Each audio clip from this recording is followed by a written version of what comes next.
지난주에 그 라디오 차 운전하면서 방송에 나오는데 어떤 분이 나와서 그러더라고요. 왜 엄마라고 한 줄 아느냐? 이제 아나운서한테 물어요. 그러니까 저 몰라요.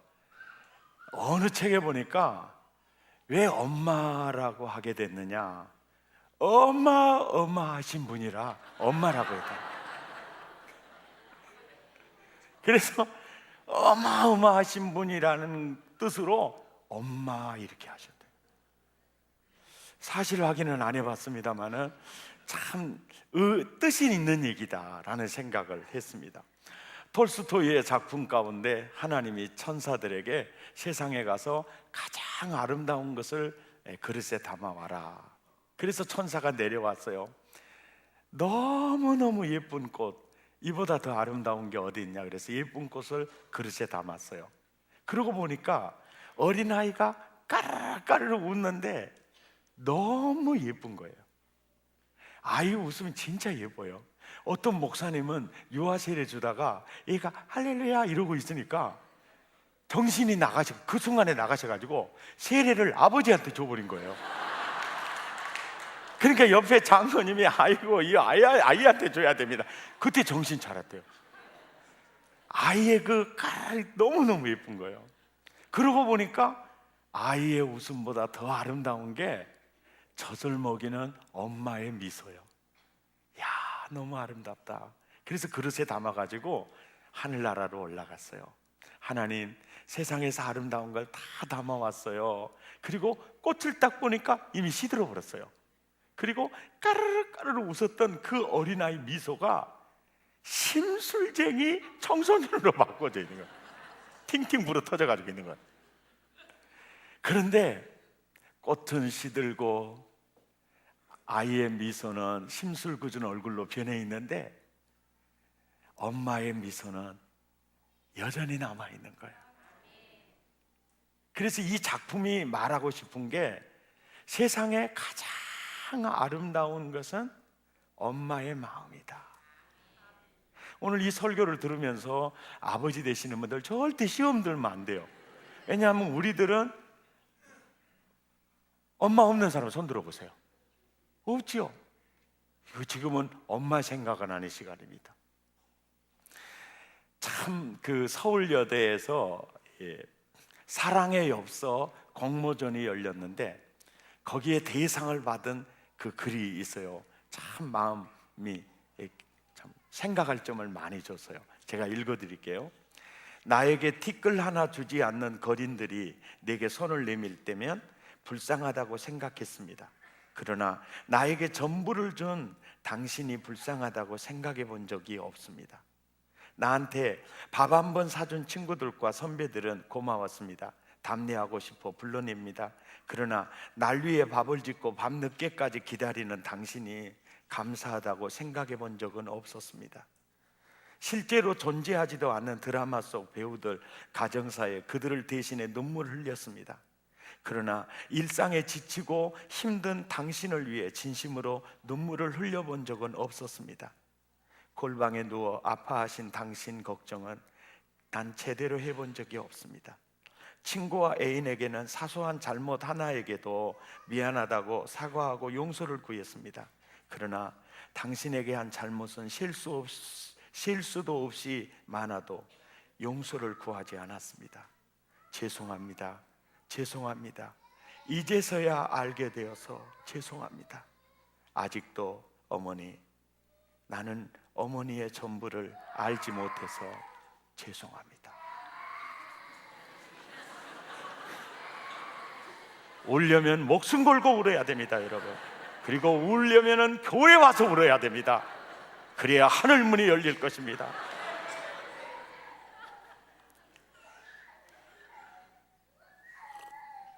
주님도 부르짖으라고 했습니다. 우리는 저 아이같이 하나님께 부르짖어야 할 것입니다. 제 아주 성대가 좋네요. 아주 저 정도가 돼야 됩니다. 사전 편찬자 가운데 알프레드 펑크라는 분이 있습니다. 가장 의미 있는 단어 10가지를 정리했는데요. 가장 고통스러운 말은 고독, 가장 슬픈 말은 잊었다는 말, 가장 비극적인 말은 죽었다는 말, 가장 아름다운 말은 사랑해. 가장 잔인한 말은 복수, 가장 평화스러운 말은 평온, 가장 따뜻한 말은 우정, 가장 위안을 주는 말은 믿음, 가장 차가운 말은 아니요, 가장 존경스러운 말은 어머니. 나에게 있어서 어머니는 고향이고 꿈이고 에너지고 따뜻하고 평온한 안식처고 버팀목인 것 같아요. 지금 어머님은 낙원에 이민 가셔 세상에 계시지 않아요. 그래도 어머니를 추억하면, 어머니가 나를 사랑하는 것을 추억하면 에너지가 되고요, 버팀목이 돼요. 내가 어렸을 때 어머니의 어머님은 세상에 계시지 않았어요. 그런데 어머니가 부모님의 은덕가를 그렇게 많이 부르면서 우셨어요. 그리고 그 부모님의 은덕가를 부르면서 눈물을 쫙 빼고 나면 새로운 힘을 얻으셨어요. 지금에 와서야 제가 알았어요. 우리는 나도 모르는 사이에 아버지가 되고 엄마가 되었어요. 그리고 그 아버지가 되고 엄마가 되어서 그 엄마의 자리에서 자식을 기르고 이렇게 하는 게 너무 힘에 겨운 거예요. 예. 그래서 이 자녀들을 어떻게 키우고 여울 것인가 너무 힘들어요. 그때 나를 이렇게 사랑했던 그 어머니를 생각하고 이 노래를 부르면서 우리 어머니가 그 친정 어머니, 그 어머니를 생각하면서 이렇게 눈물을 흘렸는데 그것이 삶의 에너지가 돼요. 주저앉고 싶을 때 버팀목이 되는 거예요. 지금도 부모님의 은덕가를 부르면 그 구구절절이 정말 그 나를 사랑했던 엄마 생각이 나요. 그러면 그게 꿈이 되고 에너지가 돼요. 그리고 버팀목이 돼요. 우리 집사람이 오늘 또 그러더라고. 부모님의 은덕가 오늘 또 부를 거냐고. 그래서 제가 안 부를 거라고 그랬더니 왜 그걸 안 부르냐고. 불러야 된다고. 그래서 충성하고 내려왔어요. 1부부터 부르고 있습니다. 12절로 돼 있는데 4절은 카운터하고 8절만 부르도록 하겠습니다. 참 치유가 되고 에너지가 돼요. 엄마 없는 분 한번 손 들어보세요. 엄마로 말미암지 않고 태어나신 분 손 들어보세요. 엄마 뱃속에서 나오지 않은 분 손 들어보세요. 없지요? 우리는 다 엄마가 있어요. 엄마를 생각하면서 이 노래 한번 불러봐요.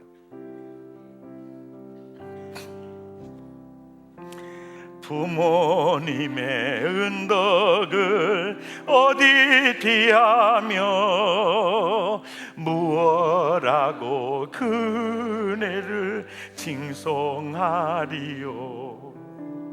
하늘 같고 바다같이 높고 깊은 곳 부모님이 날 기르신 은덕이로다. 임신 중에 10달 동안 지나실 때에 불편하고 어려우심 어떠했으며 해산시에 피 흘리고 고생하신 것 일평생에 잊지 못할 은공이로다. 죽은 아들 죽은 딸이 한이 되어서 밥 한 술과 잠 한 잠만 온종과 달라도 놀라시고 걱정되어 할 바 모르는 자정으로 비춰지는 어머니로다. 책복 끼고 학교 가도 잊을 수 없어. 하마오나 하마오나 기다리시고, 책 펴놓고 글 읽는 것 보기 좋아서 날며 들며 웃으시는 애정이로다. 부모님의 쓰라 떠나 고독한 몸이 새벽마다 눈물 짓고 기도하시며, 보고 싶어 애태우시 생각할 때에 목이 메고 가슴 아파 눈물만 나오. 재물 많은 부모라면 덜하련만 가난하게 기르신 것 애처롭구나. 못 먹이고 못 되어서 대로 못해 주어 병이 되었네.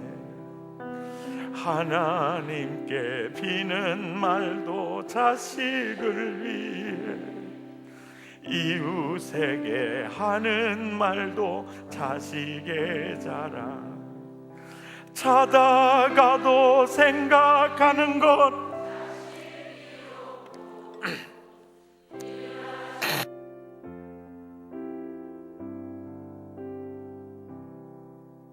어려서 집을 떠나 나그네 된 부모님이 그리워서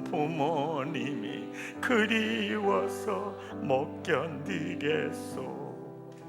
애지중지 길러주신 부모님은 곧 무엇으로 보답해야 좋으리까. 출애굽기 20장은 십계명장이거든요. 3절에 보면 나 외에 다른 신을 내게 두지 말아라. 그리고 4절과 5절에는 천지 만물을 창조하시고 우리에게 복을 주시며 이르시되 다스려라 그랬어요. 그래서 천지 만물, 어떤 만물도 너 위에 두지 말고 다스리는 도구 자리에 두어라. 그래서 4절 5절에 이렇게 말해요. 시작. 너를 위하여 새긴 우상을 만들지 말고 또 위로 하늘에 있는 것이나 아래로 땅에 있는 것이나 땅 안에 물속에 있는 것에 어떤 형상도 만들지 그것들에게 절하지 말고 그것들을 섬기지 마라. 나 내 하나님 여호와는 뭐요? 질투하신 하나님이다. 나를 미워하는 자의 죄를 갚되 아버지로부터 아들에게로 3, 4대까지 이르게 하겠다. 그리고 마태복음 6장 24절 산상수훈에서는 한 사람이 두 주인을 섬기지 못할 것이니 혹 이를 미워하고 저를 사랑하거나 혹 이를 중히 여기고 저를 경히 여김이라. 시작. 너희가 하나님과 재물을 겸하여 섬기지 못하느니라. 그래서 하나님은 나 외에 다른 신 섬기지 마라. 하늘에 있는 것, 땅에 있는 것, 땅 아래에 있는 것 어떤 형상도 만들어서 섬기지 마라. 이렇게 말씀하신 주님이 바로 12절에 가서는요, 내 부모를 공경하라 이렇게 말씀하시는 거예요. 그 어떤 것도 공경하거나 섬기는 걸 허락지 않으신 하나님이 나 외에는 아니다 말씀하신 주님이 부모를 공경해라. 그래서 자세한 설명을 못하겠지만은 부모를 공경하는 것이 나를 공경하는 것이다. 아멘입니까? 다른 어떤 존재는 허락하지 않아도 내 부모를 공경해라. 그리고 오늘 간증하는 자매님의 간증을 통해서 성령이 임하면 그 시어머니와 좋은 관계 맺도록 역사하시는 거예요. 시어머니를 보면 마음이 탁 막혀요. 그리고 시어머니만 생각하면 마음이 막혀요. 시어머니를 보면 말문이 막힌대잖아요. 그리고 부정적인 정서가 이렇게 있어요. 여러분, 시부모님뿐 아니라 친정 부모님에게도 여러분 이런 부정적인 정서가 있을 수 있어요. 그런데 여러분 이걸 기억하셔야 돼요. 이 세상에 아빠 면허증 얻어가지고 아빠 된 사람 없고 엄마 면허증 따가지고 엄마 된 사람이 없어요. 얼떨결에 엄마가 되고 아빠가 되고, 제 경험으로 보니까 자식은 이렇게 키워야 되는구나, 자식에게는 말을 이렇게 해야 되는구나 깨달을 때는 이미 내 품을 떠났더라고. 그래서 우리는 우리 부모들은요 뭣도 모르고 그냥 어떻게 이 자녀들 잘 키워서 잘 여워야지, 그래서 직장 생활하고 돈 버는데 우리 정성을 다 기울이고, 또 사람을 만나고 세상에서 물질을 대하다 보면 엄청난 상처를 받고 또 집에 돌아올 수 있어요. 수술을 드시고 돌아올 수도 있고, 또 그 상처를 엄마에다 퍼붓을 수도 있고 자녀들에게 퍼붓을 수 있어요. 그래서 그래, 뭣도 모르고 아빠가 되고 엄마가 돼서 나 지금까지 살려만 주는 것도 진짜 어떻게 보면 고마운 거예요. 우리도 살다 보면 상처 줄 때가 있잖아요. 설교는 듣고 계십니까? 엉큼하게 앉아 계시지 마세요. 다 그러잖아요. 어떤 부모들은요 공이, 채찍이 초로 나타난 분이 있어요. 그래서 어떤 부모들은 당근이 주로 나타난 부모도 있어요. 근데 여러분 봐요, 당근 주기가 쉬워요, 맷때리기가 쉬워요? 자식 맷때리고요 그날 밤에 잠 편히 주무신 부모는요 이웃 부모 외에는 없어요. 채찍 속에도 사랑이 들어있고 당근 속에도 사랑이 들어있어요. 예. 그래서 우리는 시부모님에게도 상처받을 수 있고, 나를 낳아 길러주는 부모에게도 소통이 많지 않아요. 대화가 없어요. 그리고 우리는 밥 먹을 때 말하면 안 된다 그랬어요. 우리 밥상에서는 아무 소리도 못 했어요. 그러니까 우리 부모님들이 말을 이해를 못하는 거예요. 그러니까 식불은 침불은이라는 말은 잠자리 불편하다고 불평하지 말고 먹는 음식 불평하지 마라, 이런 얘기인데 우리 어르신들은 밥 먹을 때 말하면 안 돼 이렇게 돼 있어요. 유일하게 대화할 때인데. 그래서 우리는 소통이 제대로 안 되다 보니까 오해가 자리를 잡게 돼요.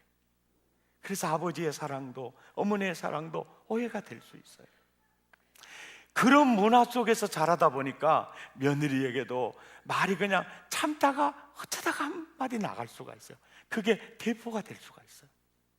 그래서 우리는 모두가 다 면허증 없이 아버지가 되고 어머니가 됐어요. 실습 한 번도 하지 않고 시어머니가 됐어요. 그러다 보면 실수가 이해가 되는 거죠.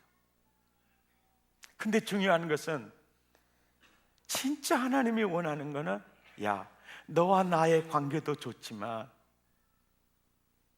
너 시어머니와 관계가 너무 좋아야 돼. 그래도 기도가 나오지 않으니까 내면에서 강력하게 이끄시는 거예요. 그래서 이 표현이 너무 좋잖아요. 시어머니가 엄마가 됐어요. 아멘입니까? 이런 은혜가 여러분에게 있기를 축복합니다. 여러분, 남녀 간의 사랑은요 생물학적으로 돼요. 또 부모가 자식을 사랑하는 것도 생물학적으로 돼요.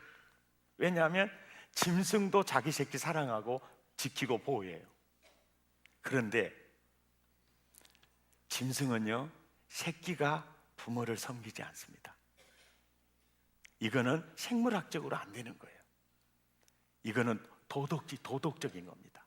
그래서 부모를 어떻게 공경하는가에 대해서는 도리를 알아야 돼요. 알려면 배워야 돼요.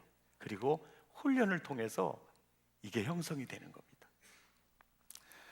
오늘 여기에 부모를 공경하라라는 히브리어는 카베드라는 단어인데요, 가장 중요한 뜻이 뭐냐면 무겁게 여기라는 거예요.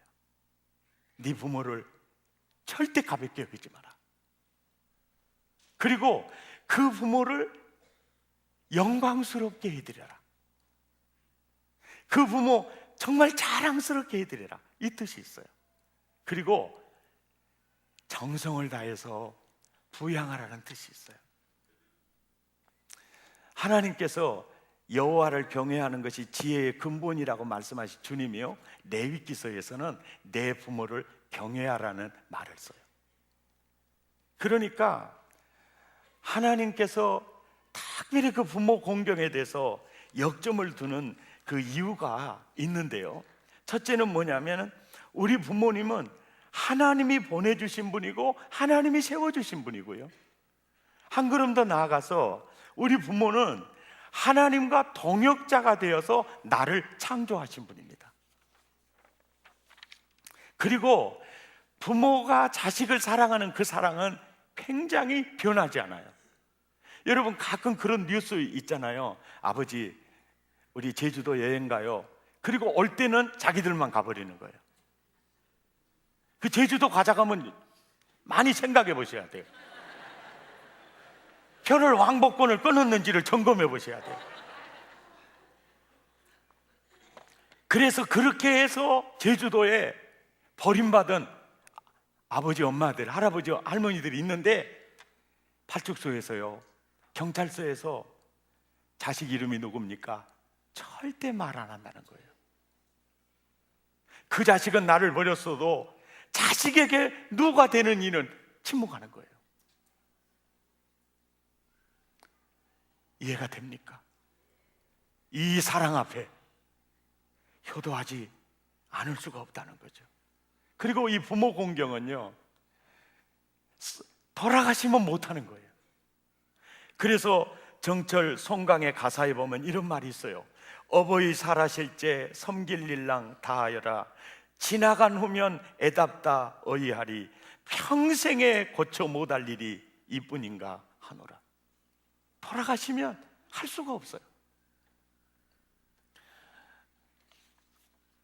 아멘입니까? 제가 딸을 여우고 깨달은 것이 하나 있습니다. 이번에도 어버이날 딱 전화 한 통화 왔습니다.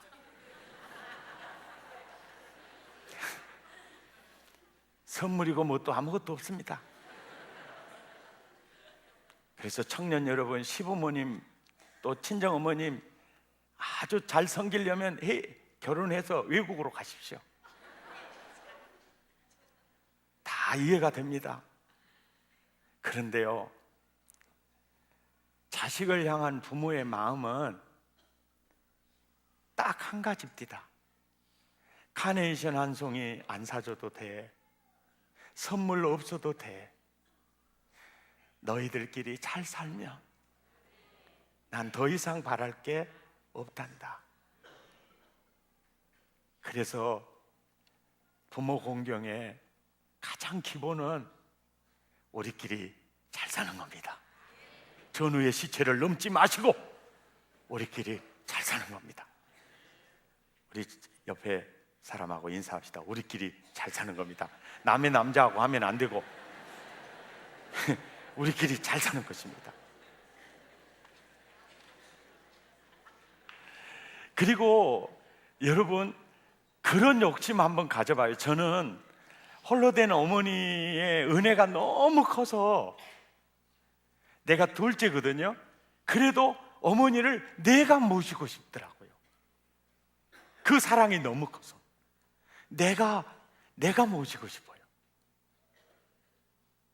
근데 제가 저희 집사람에게 참 고마운 게 뭐냐면은, 저희 어머니요, 대소변을요, 저희 집사람이 받아냈어요.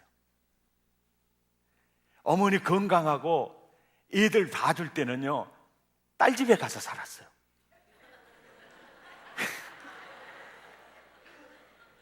그리고 어머니가 효용 가치가 없어졌을 때 아들 집 가라고 그래가지고, 그래서 저희 집사람과 내가 모셨어요. 그리고 대소변을 갈아내요. 자, 보세요. 중환자실에 있을 때요, 대소변을 갈아낸 일을 하는데, 아이고 대소변 갈아내야 되겠네요. 그럴 때 딸들이 여럿이 있고요, 며느리는 우리 집사람 혼자뿐인데요, 딸들은 거기 자빠져 있고요, 달려 들어가는 참 며느리였어요. 그런데요, 우리 장모님이 힘들어할 때는요, 안 가고 자빠져 있더라고요. 이걸 어떻게 이해를 해야 될지 모르겠어요. 아, 며느리에게는 이게 주님이 주신 뜨거운 마음이 있구나, 저는 이런 생각을 했어요. 비웃는 건 건강에 해롭습니다. 저희 그 장모님도 이제 저희 그 집사람이 저 시어머니 그리 잘했잖아요. 그러니까 나도 그 장모님에게 내가 잘하지 못하면은 우리 집사람이 나보고 개 같은 놈이라고 할 거 아닙니까? 너는 목사의 자격이 없다, 이렇게 얘기할 게 아니에요. 그래서 저도 굉장히 잘하려고, 사위가 왜 장모를 못 모시냐, 그 우리 집에서 좀 모시자. 그래서 사실은 억지로 모시고 왔어요. 그래서 그 아들들도 이해를 구했습니다. 그리고 모시고 왔어요. 그래서 방에다가 텔레비도 놔드리고 정말 잘했어요. 그리고 한 일주일 계시다가 도저히 몸이 안 좋아지셔가지고 바로 이제 삐삐빼빼 타고 이제 수원으로 갔습니다. 그 어머니가 아셨어요. 아, 내가 이제 거동을 못하고 이제 누워서 이제는 대소변을 갈아내야 될 입장이다. 그럴 때 그 장모님이요, 나 요양원에 보내주라. 난 거기가 훨씬 편하겠다. 며느리가 그걸 해내는 거에 너무 마음에 부담이 된다. 그래서 팔남매가 월 10만 원씩 내가지고 거기를 모셨어요. 근데 제가 저희 큰 처남에게 제가 배운 게 있어요. 목포에 와서 계실 때요, 날마다 문안전화예요. 큰 처남이요. 그리고 그냥 빨리 끊지도 않아요. 오늘 아침에는 뭘 드셨어요? 어제 저녁에는 뭘 드셨어요? 밤엔 잠은 잘 주무셨어요? 하여간 시시콜콜한 얘기들도 엄청 하더라고. 그걸 참 내가 감동받았어요. 셋째 처남은 토요일이 되면 오전부터 저녁까지 매일 요양원에 와서 놀아요. 막둥이 처남은 경찰인데 틈만 나면 와서 놀아요.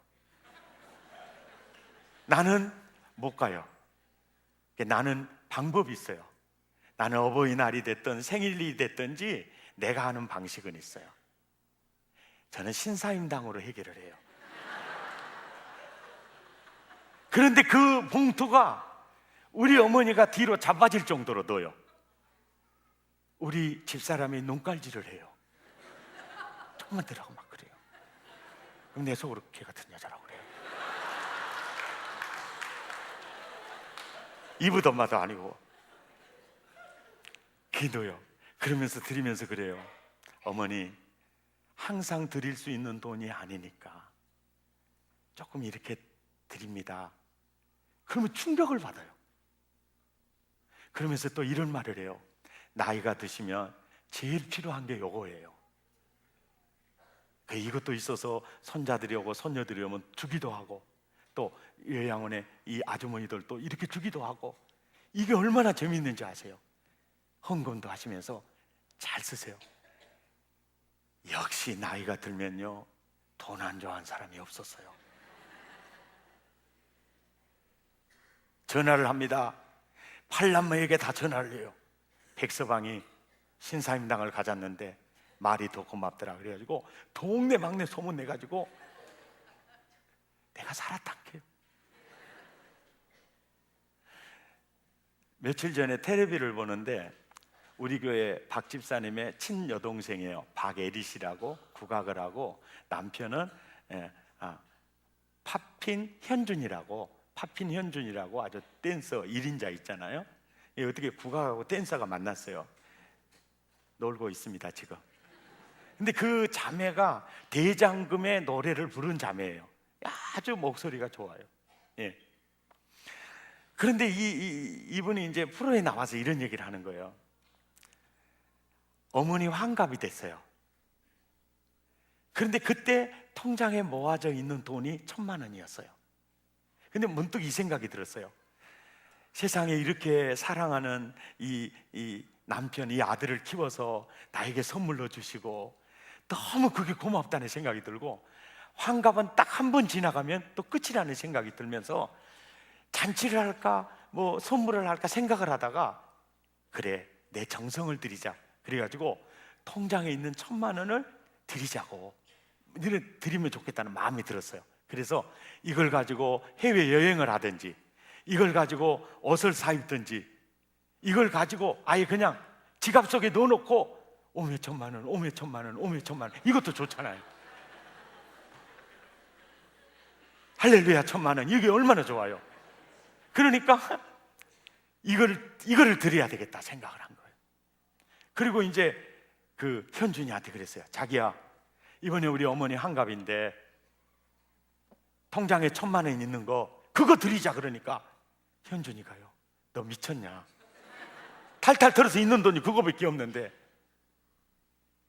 여러분, 남편들은요 언제나 미쳤다고 해야 돼요. 너 정신 있냐 없냐 그래 해야 돼요. 그래야 며느리 훅가시가 들어가게 되는 거예요. 근데 며느리가 아니다고 1,000만 원 드리자고. 그래서 어머니 생일날이에요. 한갑이신데 다시 돌아오지 않을 한갑이에요. 이렇게 귀한 아들 키워서 나에게 선물 주시고 어머니 사랑으로 우리 이렇게 잘 사는데 사실 이것도 부족하지요. 명품 가방을 사시든지 옷을 사시든지 쓸 데가 있으면 어머니 마음대로 쓰세요. 그리고 놔두고 자꾸 만지면서 엔조이해도 돼요. 딱 1,000만 원을 내놓으니까 그 시어머니 눈에서요 눈물이 펑펑 쏟아지는 거예요. 여러분, 꼭 이렇게 하라고 제가 이런 얘기하는 게 절대 아닙니다. 그러나 중요한 것은 칠순보다는 한갑을 세드리세요. 다리심 있을 때. 예. 그래서 한갑 세주고 나면요 칠순 팔순 안 세도 아무 무리가 없어요. 한갑을 안 하고 칠순 하면요, 칠순이 짜잔하면요 이들이 한갑도 안 세지면서 칠순 이렇게 되는 거예요. 국민 여러분, 통장에 돈 적게 있을 때 그때 일을 하셔야 돼요. 제 진심을 이해해 주시기를 바랍니다. 이런 설교는 두산이와 지연이가 꼭 들어야 됩니다. 그런데 여러분, 이건 놓치지 마세요. 아들이 너무 앞장서려고도 하지 마세요. 이 일은요 항상 며느리가 앞서야 돼요. 그리고 하려고 하면 아들은 언제나 너 미쳤냐고 해야 됩니다. 이게 드라마가 되는 거예요. 그게 언제나 앞서야 돼요. 한갑은요 혹시 세드린 게 좋고요, 칠순, 팔순 같은 경우에는 기본적으로 잔치해 드려야 돼요. 잔치, 그것도 언제나 며느리가 앞서야 돼요. 왜요? 친지, 교인, 친구들 다 모아서요 잔치 한번 쫙 해드리면요 우리 며느리가 이렇게 했다고, 그리고 감사의 글도 다 손자를 써가지고 손자들에게 읽게 하고, 또 어떤 손자에게 축복 기도도 하게 하고, 너무너무 그 복이 되게 이렇게 잘 하는 거예요. 그거보다 더 어머니의 길을 살려준 게 없어요. 아버지의 길을 그거보다 더 살려준 게 없어요. 무슨 잔치, 여행이나 갔다 오시오, 입을 찢어야 됩니다. 여러분, 부모 섬기는 거 지혜가 있어야 돼요. 여러분, 세상을 살펴보세요. 부모에게 불효한 자식 잘 되는 사람 있나 보세요. 주님 말씀하셨어요. 내 부모를 공경하라. 땅에서 잘 되고 장수하리라. 이 말씀대로 돼요. 농촌에서 아버지를 모시고 사는 어떤 분이요, 할아버지가 자꾸 등거리를 긁어주려고 그래요. 그런데 항상 아버지 곁에서 있을 수 없으니까 쟁기질하러 들에 나가는데, 그 일을 하고 오니까 아버지가 등거리 긁어준 사람이 없으니까 기둥에다가 못을 박아놓고 거기다가 이렇게 등거리를 굽고, 이게 춤추는 게 아닙니다. 지금 등거리 긁고 있네. 아들이 생각을 했어요. 아유, 어떻게 하면은 저 없어 할 수 있을까? 그래가지고 대밭에 가서 이렇게 등거리 긁는 걸 만들어가지고 불에다가 구워가지고 어울려가지고 만들어서 드렸어요. 이 할아버지가 등거리가 안 간지러워도 동네에 다니면서 계속 굽고 다녔어요. 그러니까 동네 어르신들이 그거 참 시원하기 좋겠네. 그러니까 나도 한번 해보자. 김시영감도 박시영감도 해보더니 왔다 시원하기 좋네. 우리 아들이 해줬다고. 그렇게 사람들이 너무 부러워하는 거예요. 저녁에 아들이 일하고 왔어요. 아들아, 나 너 때문에 얼마나 영감들이 나를 부러워하는지 생각이 났어요. 그 영감님들도 해드려야 되겠구나. 대밭에 가서 또 갔다가 또 불러오면 이게 오그라지거든요. 이래가지고 다 해서, 그래가지고 이렇게 긁으면서 야, 나 자네 덕분에 참말로 시원하게 잘 살고 있네. 그때 머릿속에 딱 생각이 나서 이것처럼 좋은 것이 없구나. 효자손이라고 해서 특허를 내가지고 그래서 효자손이 나온 거예요. 그래갖고 부자 돼서 잘 먹고 잘 살았다는 것입니다. 비웃는 건 건강에 해롭습니다. 할렐루야. 불효자는 옵니다. 효자는 땅에서 잘 될 것입니다. 장수할 것입니다. 승리하시기를 축복합니다. 우리 찬양하겠습니다. 이 노래는 윤춘병 목사님이 작사하시고 박재훈 목사님이 작곡하신 노래입니다. 높고 높은 하늘이라 말들 하지만 나는 높은 게 또 하나 있지. 낳으시고 기르시는 어버이 은혜, 푸른 하늘 그보다도 높은 것 같아. 우리 함께 생각하면서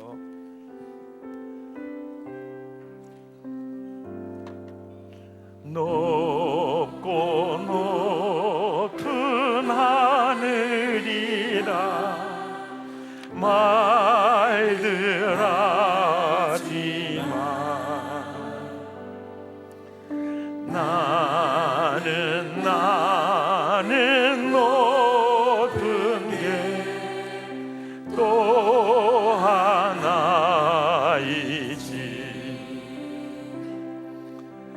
낳으시고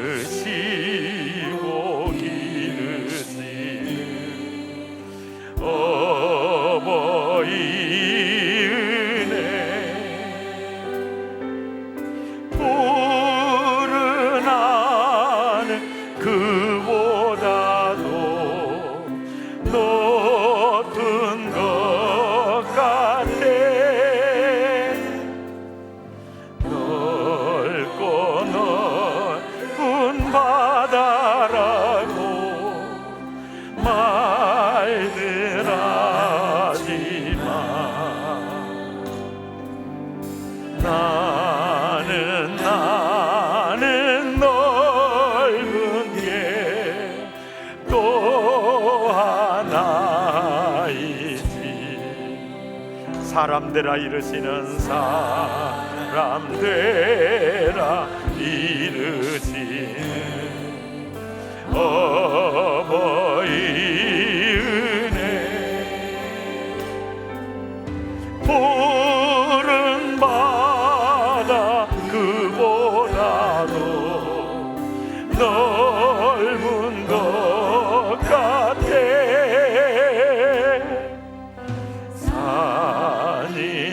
산이라도 바다라도 나를 수 없는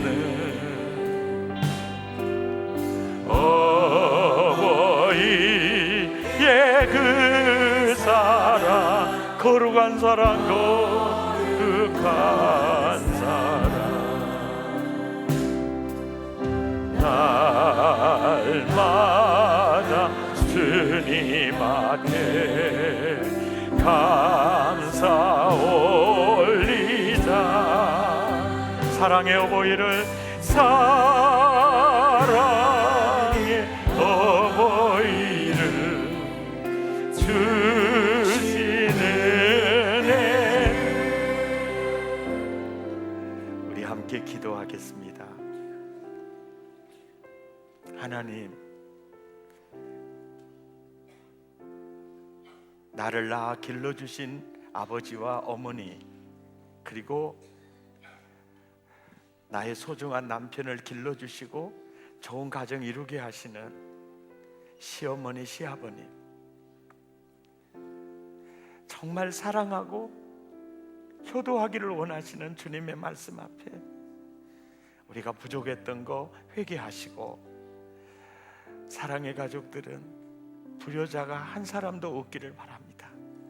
우리 마음을 토하고 입술을 열어 함께 결단의 기도 드리겠습니다.